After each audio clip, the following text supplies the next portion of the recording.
Hey, thanks for coming out tonight, you guys. Give yourselves a round of applause. Good job. All right,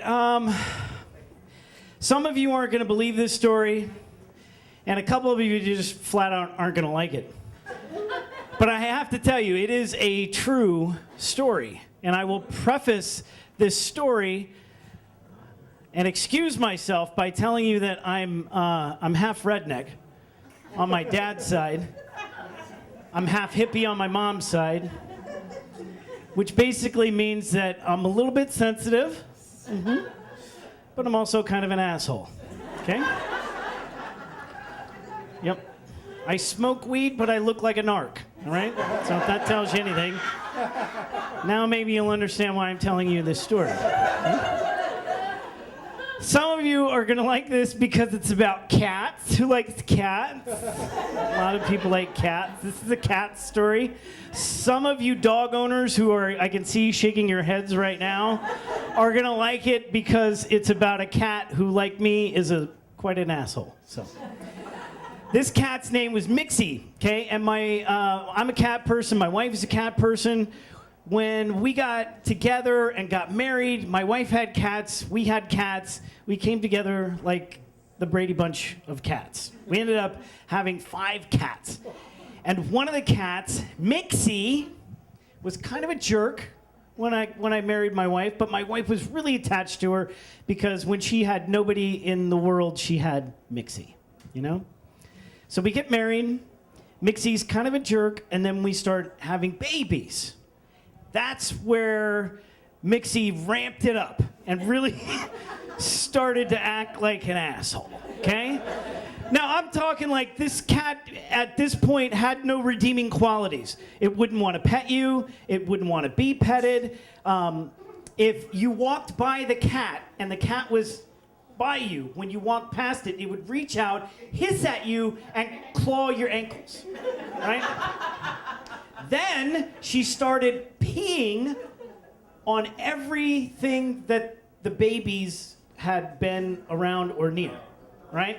Specifically peeing in 2 specific spots over and over again, right? And I'm a redneck. I grew up doing a lot of hunting, a lot of fishing. We had animals, we loved them, but if they acted like this, we're like, see ya. You know what I mean? So I'm telling my wife, we gotta get this cat adopted or take it to the pound or something. We can't live like this. Every day we are cleaning up massive amounts of cat urine, you know?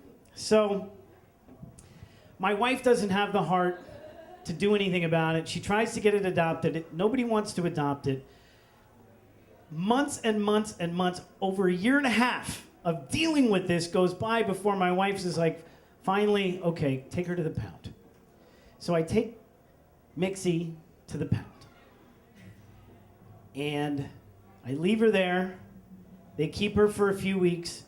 And then, as you know, if a cat doesn't get adopted or an animal doesn't get adopted, they're going to put it down. Well, I get a phone call from my wife at work one day. Hon, they're going to put Mixie down tomorrow. We need to go get her. And I'm like, what's this we shit? You know, like...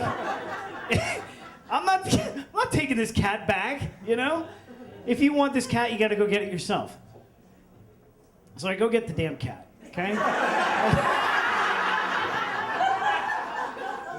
Because I know how to stay married. I can't do a lot of things, but I know how to stay married, you know?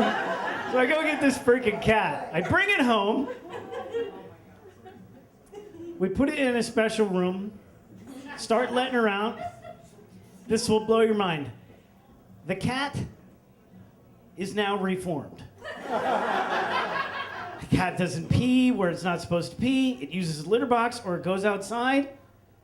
This goes on for months and months, and we can't believe it. We're like, what happened? Was this like some sort of prison reform program? Like, did she finally, like, she came out of the joint and was like, I got it, all right? Don't send me back there. I get it, you know? So we're all just mystified. We're telling friends, oh my God, send your bad cat to the pound and go get it. So it lasts about 6 months, and then the same thing. Like, you know, she gets the trigger, and then next thing you know, she's peeing in the same 2 spots over and over. It goes on for another year before I'm like, hon, let me take the cat away. She says, yes, you can take her. I take her to the pound. I get up to the counter. The lady says, this cat's been here before.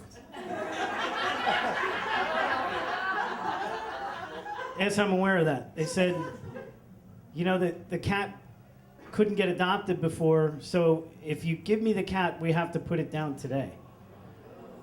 And I'm like, yeah, I got no problem with that. Go ahead.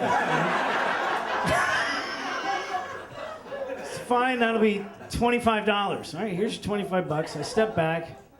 Another lady crying and weeping because she's got this beautiful old cat that's been with her for 20 years. She's up there and she's got to put the cat down, and I feel really bad for this lady because she loves her cat, you know? And they're like, that'll be $10 if you take the cat home with you. And I was like, whoa, hey, nobody told me about the take the dead cat home with you discount? Can I get my $15 back? And if you got any more back there, I'll take those too. I mean, maybe... I'm just thinking maybe I could walk out of here with a little cash in my pocket. You know? Just kidding, I didn't do that. I wanted to, but I didn't. So I leave with Mixie. That night, my kids don't even know that Mixie, we told the kids, at this point, they're old enough to know that Mixie's gone. We told the kids that Mixie went to Paris. This is what my wife came up with. We sent Mixie to Paris, you know? And I'm not kidding you. One of my daughters still believes that. This is years later. My daughter still believes. We went to Paris a couple years ago. My daughter's like, can we look for Mixie? I don't think we're going to find her, but I think I smell her in the subway. You know? So I bury the cat, and you're supposed to put lye on the grave, right? In the grave so that other things don't come and try and dig up the dead animal. I put lye on it, but I only put like a cup or two, right? Because the next morning, I get up, something had dug up Mixie. And she was halfway between the grave and the house. And I'm in the process of getting the kids in the car, and I'm like, get in the car. And I'm thinking, something doesn't want this cat gone from our freaking house. So I called my wife, told her what happened, and that's the story of Mixie and how not only did Mixie end up breathless, but I ended up breathless too. So, thank you.